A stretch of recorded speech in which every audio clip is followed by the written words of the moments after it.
You can add CPD to your record at any time. Select the CPD option from the My Registration menu.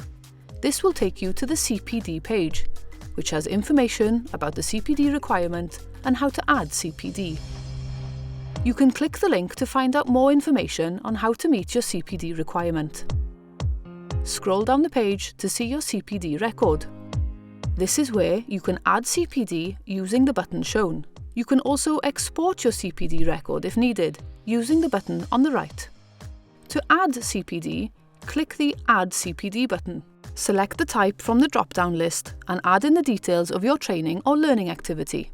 There are lots of ways you can continue to learn and develop as a social care professional, and many things can count as CPD. We have more information on what counts as CPD on our website.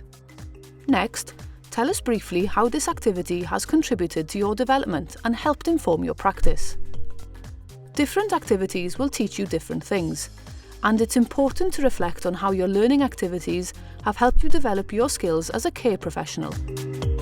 Next, you'll need to tell us when this training was completed. If your training was completed in one day, the date from and date to will be the same. It must be within your current registration period. Finally, you need to tell us how many hours were taken to complete the training. This field accepts numbers only. Once you've finished, click the Save button to add this entry to your CPD record.